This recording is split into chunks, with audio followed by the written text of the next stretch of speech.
Merci pour cet exposé qui est remarquable. Un souvenir personnel, 1978, je fais mon service militaire, je suis sur une base aérienne. Et puis, sur la base aérienne où je suis, il y a plein d'avions, il y a plein d'officiers, etc., etc. Ce jour-là, on me demande d'apporter des dossiers avec plein de photos secret défense dans une salle de conférence. Il y a un colonel et un commandant qui font une conférence sur des problèmes qui se passent dans le nord de la Côte d'Ivoire. Le sergent qui me reçoit me dit à voix basse: viens, tu prends un café, tu bois, tu manges un croissant. Et j'écoute la conférence en même temps. Et ce souvenir m'est revenu en écoutant les infos, évidemment.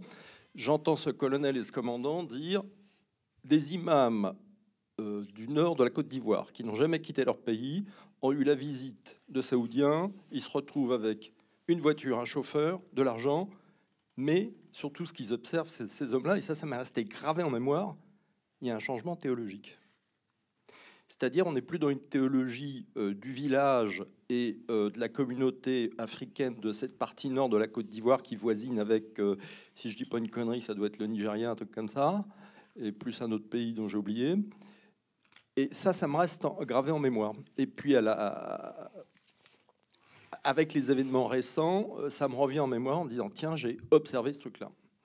Et en fait, quand on regarde bien, au cours des années 80, le salafisme dont vous avez exposé une bonne partie tente de s'étendre tout le long de ces territoires jusqu'à ce qu'ils considèrent comme des chiens, c'est-à-dire des pays laïques ou qui tentent la laïcité, à savoir la Tunisie et l'Algérie, bien sûr.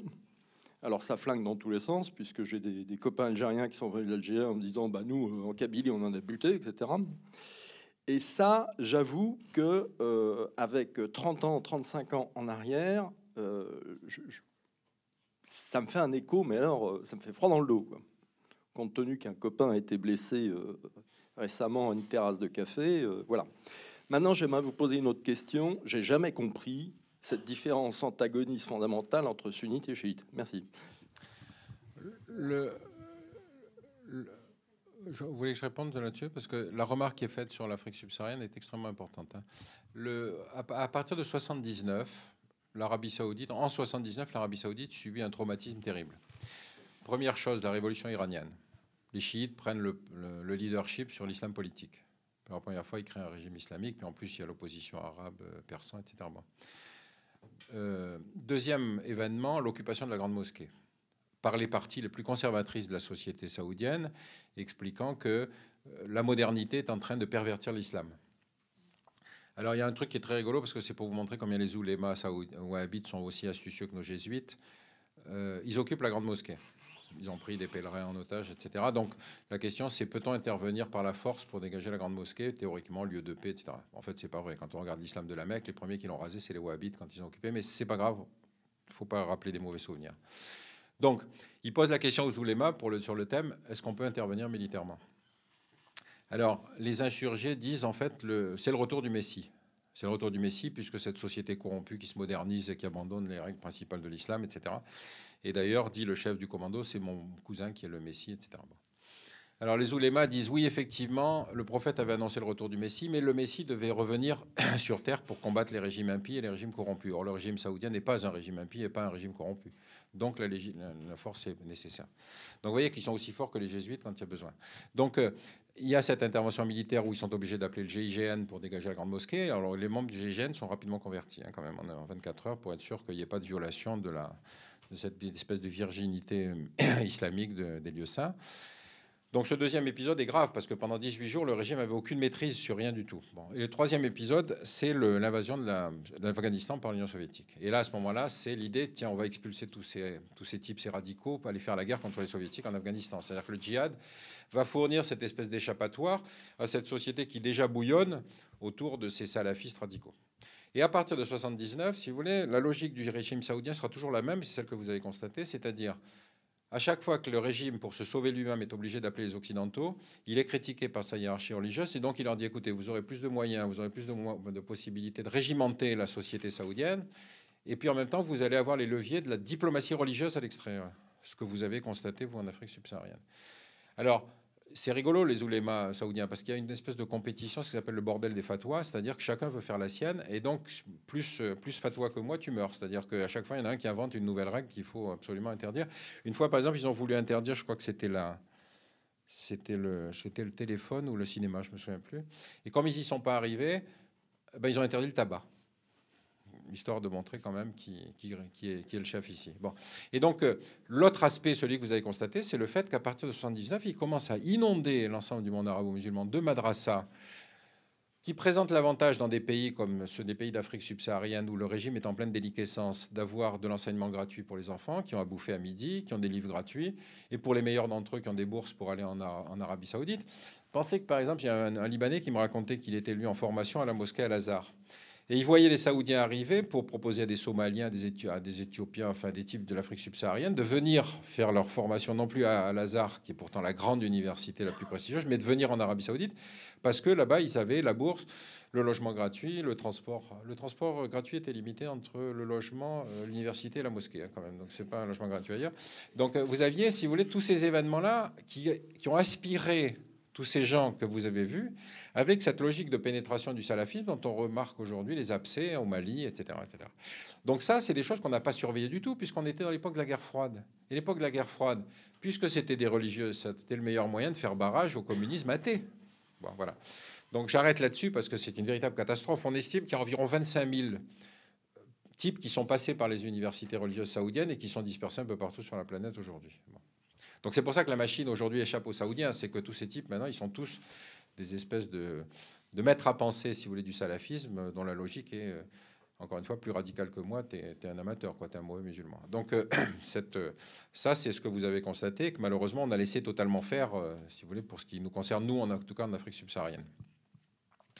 Vous aviez une autre question, c'était sur sunnite chiite, c'est très simple.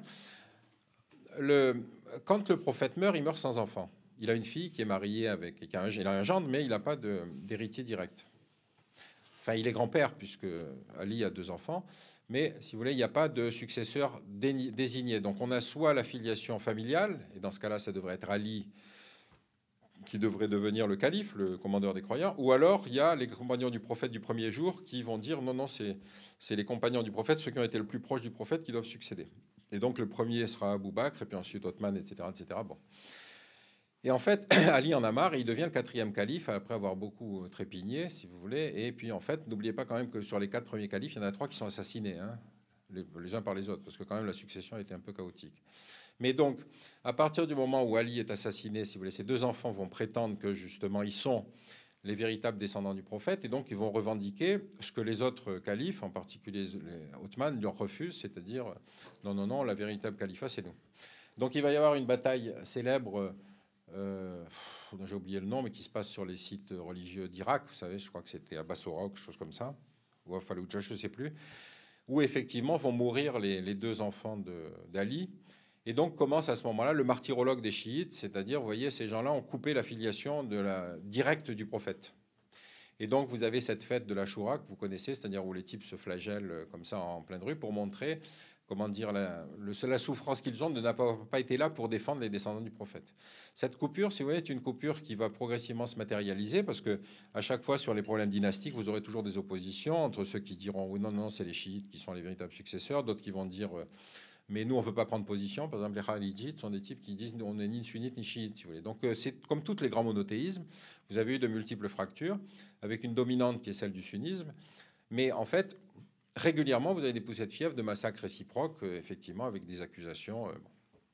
Donc, la différence, elle est une différence qui, pour vous et pour moi, est totalement futile. Mais comme vous savez, dans les guerres de religieuses, c'est très grave. Hein, je veux dire, c'est comme les querelles de clan corse. Hein, je veux dire, ne cherchez pas à comprendre. Ce qui est sûr, c'est que on ne peut pas s'entendre. Et donc, vous avez cette situation. Alors, le tout est accentué par le fait qu'évidemment, le chiisme, le pays du chiisme, c'est l'Iran. Donc, vous avez cette dimension qui, évidemment, contribue en grande partie à crisper la situation, puisque cette opposition entre l'Arabie saoudite arabe et le reste du monde arabe et les Persans est un problème grave, quoi. Alors, je voulais revenir sur la Syrie. Alors, j'étais toujours étonnée par la grande résistance du régime syrien. Ça fait maintenant 3 ans que tout s'acharne contre eux et ils tiennent quand même.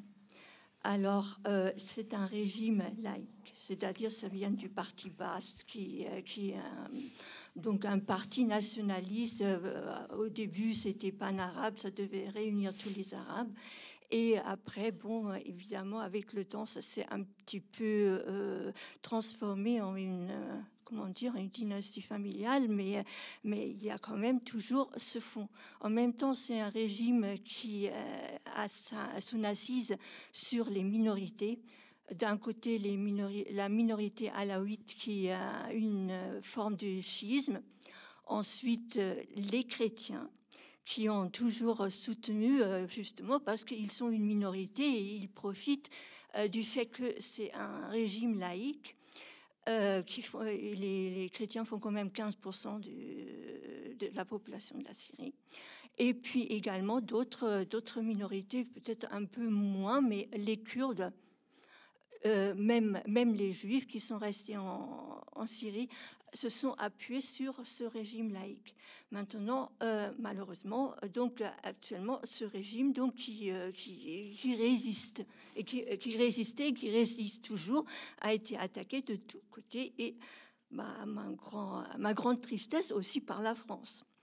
Parce que si Daesh maintenant est si fort, la France également pour quelque chose, parce que je veux dire, au début, il y avait une accusation comme quoi la Syrie aurait assassiné un homme politique. Alors maintenant encore, faut-il faire une guerre sur la vengeance, hein?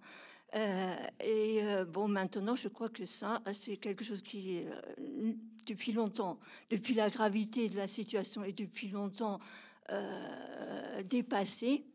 Et est-ce que la France va maintenant se retirer? Est-ce que va maintenant, disons, laisser tomber cet acharnement contre ce régime? Écoutez, moi je ne suis pas à la place de Fabius, mais ce que vous décrivez, effectivement, est assez caractéristique de la façon dont on approche certaines crises, en disant celui-là c'est le méchant, il massacre son propre peuple, ce qui est d'ailleurs vrai, hein, Assad est tout sauf un démocrate, et donc c'est lui qu'il faut faire disparaître de la carte. Rappelez-vous cette phrase de Fabius disant il passera pas l'année, quoi, Saddam. Le constat, vous le faites comme moi, c'est-à-dire qu'en fait, effectivement, ce régime a tenu. Et il te dit, tiens, en particulier pour ce que vous expliquez, c'est parce que effectivement, le projet politique de Daesh ou d'Al-Qaïda, c'est quand même en gros l'extermination de tous ces gens qui ne sont pas des salafistes. Donc vous avez eu effectivement une agrégation autour de Assad en se disant, mais après tout, plutôt Assad que les islamistes. Bon, donc on en est aujourd'hui à constater qu'effectivement le régime n'a pas disparu, que si on veut une solution politique, il faut que tout le monde s'assoie autour de la table. Mais une fois que vous avez dit ça, vous dites quoi? C'est-à-dire vous mettez Al-Nosra, c'est-à-dire la filiale d'Al-Qaïda, autour de la table. Même les Américains aujourd'hui s'interrogent là-dessus pour pouvoir combattre qui? Combattre Daesh ou combattre Assad. Donc on est en fait dans une guerre qui est tellement compliquée qu'il n'y a pas de solution politique de sortie. Parce qu'encore une fois, pardon? Oui, bien sûr. C'est-à-dire qu'on est dans cette situation où, à cause de la négociation nucléaire, rappelez-vous, on a fait cette réunion ridicule à Paris où on avait exclu, pour parler de la Syrie, on avait exclu et Assad et l'Iran. C'est quand même assez fascinant. Et donc, on avait en fait autour de la table les gens qui financent Daesh, si vous voulez. Donc, la politique, la diplomatie française a été d'un amateurisme sur cette guerre qui est absolument fascinante. Rappelez-vous que même on limitait les bombardements à la frontière irakienne. On ne bombardait pas la Syrie parce qu'on ne voulait pas aider Assad. Donc on n'était pas à combattre Daesh parce qu'on ne voulait pas aider Assad. Bon. Donc je ne sais pas. Je vous avoue que je les connais un peu tous, les gens qui sont actuellement dans l'entourage des ministres, puisque j'ai souvent travaillé avec eux. Mais il y a eu une espèce de mutation génétique de gens que je connaissais qui sont devenus des néoconservateurs que j'ai toujours pas compris.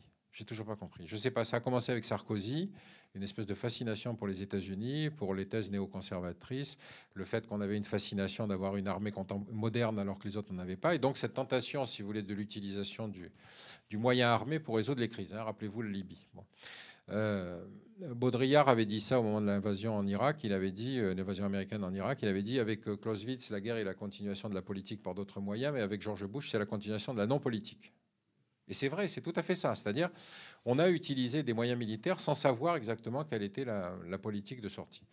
Et donc, on est dans cette situation où, encore une fois, on est aujourd'hui belligérant, plus que les Saoudiens. On a plus d'avions que les Saoudiens pour battre Daesh, avec l'idée même qu'on va tuer Daesh. Mais si on tue Daesh, on ne va pas tuer le salafisme. Et donc, même si on réduit, si vous voulez, ce territoire contrôlé aujourd'hui par l'État islamique, on ne résoudra pas la question politique. Et quand vous pensez en plus que maintenant on discute avec les Russes, on a reconstitué la croisade. Parce que pour les musulmans, il y a même eu une déclaration de 50 imams saoudiens disant « tous les Syriens doivent se battre contre les Russes ». Tous les musulmans syriens doivent se battre contre les Russes parce qu'ils ont le souvenir de l'Afghanistan. Et donc vous êtes dans cette situation où même dans votre camp, vous avez des gens qui vous tirent dans le dos. Vous avez les Turcs qui abattent des avions russes, vous avez les Saoudiens qui demandent qu'on lutte contre les Russes. Donc que fait-on dans ce bourbier? Je me pose la question. Je ne sais pas. Peut-être que Fabius va partir au Conseil constitutionnel, donc on verra qui va prendre la suite. Oui, donc une illustration de ce que vous étiez en train de dire. J'ai une amie qui est journaliste, documentariste et qui revient des camps syriens en Turquie, qui est ensuite passée en Irak, puis en Syrie et qui a vécu, enfin qui est passée par Raqqa. Et qui me disait que de toute façon là-bas, avec les interventions occidentales, on est en train véritablement, elle a vu sur place comment on était en train de former des graines de salafistes et que ça allait nous retomber sur la figure incessamment. Donc ça, c'était juste une remarque. Maintenant que vous nous avez très bien expliqué ce qu'il ne fallait pas faire pour combattre le salafisme en France, là on revient en France, et donc je voudrais bien savoir ce que on pourrait faire. J'ai vu que vous aviez notamment animé avec d'autres un séminaire dans la prison d'Osny. Étant moi-même, travaillant moi-même en milieu pénitentiaire, j'ai vu assez de jeunes qui se sont transformés assez rapidement, disons, en extrémistes ou tout du moins en musulmans très religieux, et ça fait évidemment très très peur. Donc en dehors de, vous avez dit aussi qu'en prison c'était je sais plus si c'était 16% de ce que enfin bon, c'était dans Le Monde il y a quelques jours que voilà. Donc où pensez-vous comment mener la lutte en France? Je crois que votre question est une question essentielle, parce qu'effectivement, il faut comprendre le discours salafiste pour comprendre comment construire le contre-discours. Ça, c'est absolument essentiel. C'est-à-dire, c'est pas en faisant de l'instruction civique qu'on fait redescendre sur terre un type qui est transcendant, c'est-à-dire un type qui est convaincu qu'il a le discours, le rapport avec Dieu. En général, on peut lui faire autant d'instructions civiques qu'on veut, ça marche pas. Bon. Donc la question est effectivement comment est-ce qu'on aborde la totalité du problème. Moi, ce que j'ai constaté l'année dernière, d'abord, encore une fois, c'est l'extraordinaire mobilisation des élites de la communauté française musulmane contre le salafisme. Parce que c'est eux qui sont les premiers menacés. Parce qu'ils sont accusés d'être des auxiliaires de police, d'être des traîtres, d'être des collaborateurs, d'être tout ce que vous voulez. Un type comme Tarek Oubrou, le recteur de Bordeaux, est menacé de mort. Nagy, le type de Nancy, est menacé de mort. Enfin, tous ces types qui sont des imams républicains sont des types qui sont menacés par les salafistes aujourd'hui. Donc, ils essayent de faire ce qu'ils veulent. Puis, c'est leurs enfants, en plus, souvent. C'est-à-dire qu'ils ont une espèce d'imprégnation culturelle et familiale qui les a mobilisés bien avant les autorités politiques. La deuxième remarque, c'est qu'encore une fois, il faut qualifier le mal. C'est-à-dire, moi, c'est ce que je disais l'année dernière dans le rapport, c'est de dire il ne faut pas s'amuser à utiliser des termes génériques comme islam, musulman, tout ça. C'est le salafisme. Le bien le désigner. Alors, on m'explique qu'il y a des salafismes quiétistes. Je dis tant mieux. S'il y a des salafismes quiétistes qui viennent nous aider à dénoncer les salafistes djihadistes. Ça me paraît le plus important. C'est-à-dire les types qui nous racontent qu'ils sont républicains mais qui ne veulent pas collaborer. Encore une fois, quand j'entends la teneur de leur discours, je ne me pose pas beaucoup de questions pour savoir s'ils devraient être sur le territoire ou pas. La troisième chose, c'est évidemment de répondre à ce besoin de cette communauté musulmane, qui est un besoin tout à fait légitime. Par exemple, quand les harkis sont arrivés en France, on savait que c'était des musulmans qui ne retourneraient pas en Algérie. On a mis 20 ans à leur construire la première mosquée. Vous vous rendez compte? Et c'était à Tourcoing en plus qu'on leur a construit. C'est pas à Marseille, donc c'est pour vous dire si c'était important. Bon.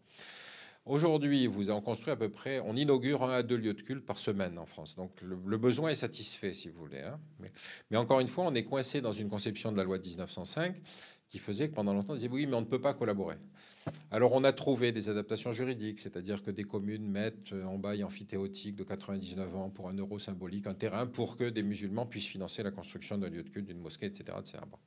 Mais vous avez eu bien évidemment l'arrivée du Qatar, de l'Arabie Saoudite, qui vous ont financé la grande mosquée de Bruxelles, la grande mosquée de Mantes, etc., etc.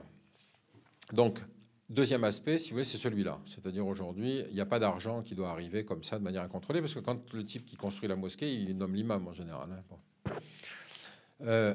Par exemple, dans les mosquées, le bras armé, si vous voulez, de l'Arabie Saoudite, à partir des années 60, pour lutter contre le nationalisme arabe, c'est la Ligue islamique mondiale. La Ligue islamique mondiale va donc distribuer de l'argent à droite et à gauche. Et par exemple, dans les mosquées ou les centres culturels islamiques financés par la Ligue islamique mondiale, c'est un diplomate saoudien qui siège au conseil d'administration. Pour vous dire si vraiment l'emprise est forte. Hein, bon. Donc, ce que vous disiez sur l'Afrique subsaharienne, ce qu'on constate aujourd'hui en France, c'est qu'il faut arrêter tout ça.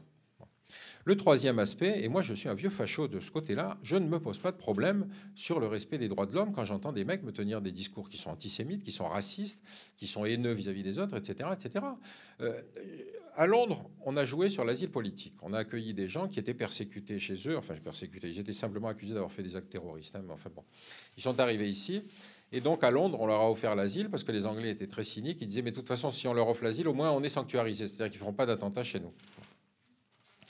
Et donc, il a existé ce qu'on a appelé le Londonistan. Et moi, j'avais assisté à des prêches qui se faisaient sur Hyde Park Corner. Vous savez, ce coin de Hyde Park dans lequel vous pouvez mettre une caisse et vous faites le discours que vous voulez.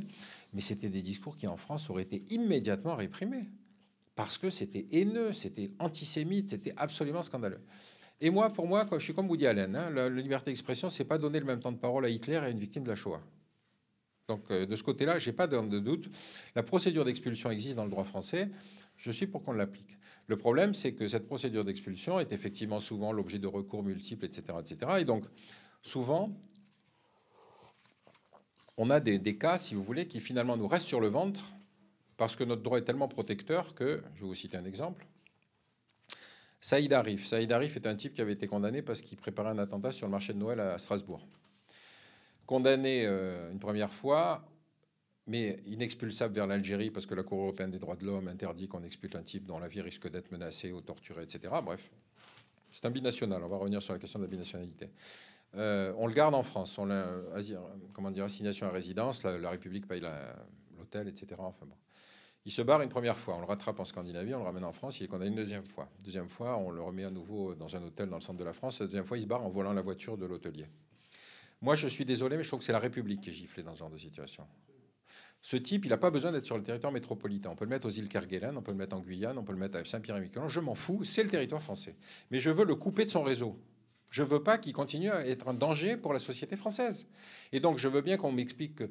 L'autre fois, j'ai eu ça justement sur le 28 minutes. J'ai dit, pourquoi pas Saint-Pierre-et-Miquelon, etc. On m'a dit Cayenne. Je dis, mais attendez, la Guyane, c'est français. Merci pour les Guyanais. Vous vous rendez compte? Donc, l'argumentaire, c'est... On ne peut être en toute liberté qu'ici. Mais c'est quand même un scandale de penser qu'on menace la société française avec des types qui ne sont pas... Ce postulat de la justice française qui veut que quand on a fait sa peine de prison, on est censé s'être amendé, n'est pas vrai dans ce cas. Donc la dangerosité de ce genre de gens, elle doit être prise en compte. Elle doit être prise en compte dans des modes de gestion qui, encore une fois, respectent les droits de l'homme et que ce ne soit pas sur le territoire français. Parce que le type qui est en contact, rappelez-vous que les frères Kouachi et Koulibaly étaient allés voir ce fameux brancardier, vous savez... l'émir, je me souviens plus, l'émir blanc, et puis il y avait l'autre, là, celui qui fait sa formation de brancardier. Ils sont censés s'être amendés, mais c'est du baratin. Je veux dire, c'est incroyable de penser des trucs pareils. Bon, donc on est dans une situation dont on ne mesure pas la gravité, parce que on l'a vu avec les attentats de novembre. Le réseau est un réseau international. On a la base sanctuarisée en général de l'autre côté de la frontière. On a toutes les logistiques là-bas. On fait l'expédition sur l'endroit qui s'y attend pas et donc on massacre, etc., etc. Mais s'il n'y avait pas eu la réaction rapide sur Saint-Denis, si vous voulez, les types se seraient barrés. Ils seraient comme Abu Daoud, le frère, là, qui serait aujourd'hui de retour en Syrie. Donc on est dans quelque chose qui est très, très grave. Et je pense que, sans toucher aux règles de la République, il y a quand même des choses pour lesquelles il faut qu'on adapte. Je vous cite un autre exemple. Le statut de réfugié politique. Le statut de réfugié politique a été inventé dans les années 50 parce que tous les pays occidentaux se sont reprochés d'avoir refusé à des juifs chassés par Hitler d'entrer sur le territoire, donc de se trouver protégés dans des pays démocratiques. Donc on a fait les conventions des années 50 qui justement interdisent dans leur principe de refuser un réfugié aux raisons de sa couleur de peau, de sa machin, de sa religion, etc. etc. Bon. Et donc, on reçoit la vague des réfusniks, c'est-à-dire des gens qui s'opposent au régime communiste, qu'on va qualifier de combattants de la liberté. Et effectivement, on est dans quelque chose qui est cohérent, c'est-à-dire on protège des gens sur le territoire français parce qu'ils sont des combattants de la liberté. Mais est-ce que vous croyez que les mecs qui se sont réfugiés d'Afghanistan sont des combattants de la liberté? On est à l'envers de la jurisprudence telle qu'elle a été. Et donc, si on n'examine pas cette situation, on est dans la situation de reconstitution du Londonistan, de Molenbeek, de la dalle d'Aubervilliers, etc. Donc, on est, si vous voulez, dans une espèce d'angélisme qui est totalement inadapté par rapport à la situation du moment. Et ce que vous dites sur la Syrie, c'est encore une fois, moi, j'ai pas de solution. Simplement, on a vu ce qu'on a fait sur la Libye. Ça a fait des métastases partout une fois que le régime de Kadhafi a disparu. Si on supprime le régime Assad, qu'est-ce qu'il adviendra? D'abord, le massacre des minorités, ça c'est sûr. Et je ne suis pas en mesure de savoir qui est le plus méchant et qui est le plus massacreur entre Daesh et Assad, mais c'est vrai que je ne crois pas, si vous voulez, que la position qu'on a adoptée dès le début, en disant on ne veut pas aider Assad, donc on ne bombarde pas Daesh, était une position juste. Mais vous avez compris pourquoi c'est pas facile d'avoir une solution en Syrie, quoi. Alors, la solution en France, moi je trouve personnellement que, si vous voulez, les attentats ont provoqué ce traumatisme qu'on a tous subi. Et il y a des côtés positifs et des côtés négatifs. Les côtés positifs, ça a été l'extraordinaire mobilisation de la société française. C'est-à-dire qu'aujourd'hui, partout, vous avez des associations, des travailleurs sociaux, des magistrats, etc., qui essayent de voir qu'est-ce qu'ils peuvent faire à leur niveau, à eux. Bon. Vous avez évoqué la question de la prison. La question de la prison, c'est effectivement un lieu de radicalisation. Pendant longtemps, ça a été le lieu principal de radicalisation. Le problème aujourd'hui, c'est que les juges antiterroristes disent que 80% des types qui reviennent de Syrie ne sont passés ni par la prison, ni par la mosquée. Et ça, c'est grave. Parce que la mobilisation des élites, si vous voulez, qui se fait évidemment autour des lieux de culte, signifie que les gens qui se radicalisent ne passent pas par là. Le cas de la prison aussi, puisque vous avez ces phénomènes, par exemple, nouveaux de conversion.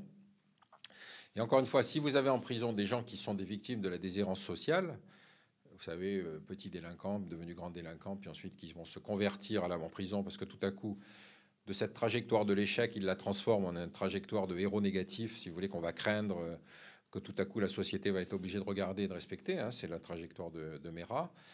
Et ben, effectivement, il faut faire des efforts en prison. Moi, je trouve que Taubira s'est très bien comportée de ce côté-là, parce qu'encore une fois, elle n'a pas géré le problème en disant il faut allonger les peines ou il faut faire ci, il faut faire ça. Elle a initié un certain nombre de travaux en cours sur quelles sont les nouvelles formes de la radicalisation, comment est-ce qu'on peut se comporter, etc. Mais il n'y a pas de solution miracle. Hein. Aucun pays n'a trouvé aujourd'hui de solution miracle. Le dernier aspect de la lutte contre radicalisation, c'est encore une fois, c'est de changer de politique extérieure. À mon sens, tant qu'on ne commence pas par ça, si vous voulez, on continuera à générer du salafiste djihadiste ici. Il y a quand même une question qui concerne la société française dans son ensemble, c'est quand même le problème des conversions, venant souvent de classes moyennes, de familles unies, des trajectoires scolaires tout à fait honorables, etc., etc. Des femmes qui partent directement en Syrie pour se marier là-bas, etc., etc. Donc ça, c'est quelque chose qui nécessite d'être mieux compris. Mais c'est vrai qu'on ne peut pas être fier de notre société. Je veux dire, c'est une société du fric, c'est une société de l'égoïsme, c'est une société dans laquelle on va prendre des PDG qui vont partir avec des golden parachutes après avoir fait faillite à leur entreprise. Je veux dire, c'est une société d'un cynisme absolu. Alors, je ne parle pas de la situation de la femme, ou si vous voulez, le corps de la femme, ça sert à vendre des bagnoles, des yaourts, des prêts à intérêt, tout ce que vous voulez. L'instrumentalisation de la libération, de la lutte de libération des femmes par la société marchande a été ignoble. Bon. Et donc, vous pouvez parfaitement imaginer que des femmes se disent à un moment, bah, écoutez, si entre les multiples copains qui se vantent d'avoir couché avec moi et de trouver un homme qui en Syrie risque sa vie parce que lui, là-bas, il se bat, vous avez une espèce de contre-type que Khosrow Khavar avait étudié de manière assez juste. Il disait, la génération 68, c'était faites l'amour, pas la guerre. Cela, c'est faites la guerre, pas l'amour. La génération 68, c'était il est interdit d'interdire. Cela, c'est tout ce qui n'est pas strictement autorisé est interdit. C'est exactement une espèce de renversement formidable, si vous voulez. Et comment s'est passé ce phénomène? Je ne sais pas. Je ne sais pas, mais c'est vrai que c'est une interrogation qui va au-delà, si vous voulez, de l'analyse sociale. C'est vrai qu'il y a de la déshérence sociale. C'est vrai qu'il y a des problèmes graves dans les banlieues. C'est vrai qu'il y a des tas de jeunes deuxième, troisième génération qui sont en difficulté. Mais si vous voulez, la trahison de la classe politique, par exemple, est un phénomène qui m'a beaucoup frappé quand je faisais le rapport. Vous vous souvenez de la marche des beurs? La marche des beurs, c'était des deuxièmes générations qui disaient liberté, égalité et fraternité. Pourquoi est-ce que vous ne appliquez pas les principes de la République? Et donc, il y a eu ce grand mouvement de solidarité. Si vous voulez, vous vous souvenez, il y avait des grands articles dans Libération, La Marche, les types à mobilette, etc., etc. Bon. La réaction du Parti socialiste a été de créer SOS Racisme, en mettant à la tête de SOS Racisme des types qui n'avaient pas marché, qui n'avaient pas participé à la marche des beurs. Et la première des revendications de SOS Racisme, c'était la carte de séjour de 10 ans, alors que les types étaient citoyens français. Donc, si vous voulez, cette instrumentalisation politique-là a laissé des traces, et c'est les enfants de cette génération-là qui disent à leurs parents, mais à quoi ça sert de faire de la politique? Regardez comment ils vous traitent. Alors, ça, c'est la version négative, c'est-à-dire ça explique la réislamisation, si vous voulez, de certains de ces enfants. Mais simultanément, quand vous regardez les bouquins de Keppel, dont j'ai oublié le nom, là, où il a fait une étude justement des candidats ayant des noms à consonance musulmane lors des élections municipales de 2012, je crois, quelque chose comme ça. Bon.